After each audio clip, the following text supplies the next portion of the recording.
Sa malalim na tadhana ng buhay, ang tunay na pag-ibig ay tila isang kumikinang na kwintas na umaagos sa bawat pagsubok at tagumpay. Ito ay isang kwento ng pag-ibig na lumalabas sa mga hadlang ng mga sitwasyon at nagpapaalala sa atin na ang pinakasimpleng pagkain ay tila isang malupit na handaan kapag kasama mo ang taong iyong iniintindi. Isipin mo ito, isang hapagkainan na puro saging at dalawang kaluluwa na magkasalubong, ang kanilang mga mata ay sumasayaw sa tawanan at pagmamahal. Sa sandaling iyon, hindi ang kahalintulad ang kakayahan ng pagkain ang mahalaga. Ito'y ang koneksyon, ang mga ngiti na nagkakasama, at ang init ng dalawang puso na magkaugnay. Ang tunay na pag-ibig ay kumikilos na may pinakamapagtakwil ng mga tagpo, at ito'y nagpapamana sa atin na ang simpleng pagkain ay masarap kapag isinasalo ito sa taong may hawak ng ating puso. Isaalang-alang mo ito, hapagkainan na puno lamang ng saging, ngunit dalawang puso na kasalukuyang nagbabahagi, ang kanilang mga mata ay kumikislap sa tawanan at pagmamahal. Sa oras na iyon, hindi ang simpleng kakainan ang mahalaga, ito'y ang koneksyon, mga ngiti, at init ng dalawang pusong may pagtutulungan at pangunawa. Ang tunay na pag-ibig ay lumalago sa mga pinakadi-inaasahan na dako, umaasa sa pagsasanib, puwersa at pagkaunawa.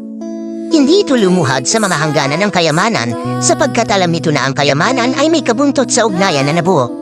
Kapag nagkaroon ng hirap, matatag ang tunay na pag-ibig, hindi nagugunaw. Ito'y nangyayari sa mga panandaliang titig, sa mga sandaling pagnanasa, sa mga lihim na mataanong bakit, na nangungunang pangunawa, na bumubuklod sa atin kahit na ang paglalakbay ng buhay ay malayo sa nakararami. Sa bawat pagsubok, binabago ng tunay na pag-ibig ang kanyang sarili sa isang lakas na nauuna kahit sa pinakamatibay na pag-atake. Kapag ang buhay ay inihain sa atin ng mga saging, ito'y ang tunay na pag-ibig na nagiging mas matamis pa, na nagpapamalas na ang tunay na halaga ay matatagpuan hindi sa pagkaing aming tinatanggap kundi sa kasamahan namin kahit ang paglalakbay ng buhay ay malayo sa mararangyang handaan. Habang tayo ay naglalakbay sa mga kaganapan, tandaan natin na ang kahulugan ng pag-ibig ay hindi matatagpuan sa kasaganahan ng ating sitwasyon, kundi sa kadalisayan ng ating pagkakasama. Alam ng tunay na pag-ibig na kahit paanong sitwasyon, maging ito ay simpleng hapunan at isa't isa, ay mayroon tayong lahat ng kinakailangan para sa isang buhay na puno ng kaligayahan at walang hanggang pagmamahalan. Ang kwento ng pag-ibig na ito ay patuloy na sumasalaysay sa bawat hakbang ng buhay at itinutuloy ang pagkakataon na palakasin pa ang pagmamahalan, itaguyod ang pagkakaisa at harapin ang anumang pagsubok na nagmumula sa kahirapan.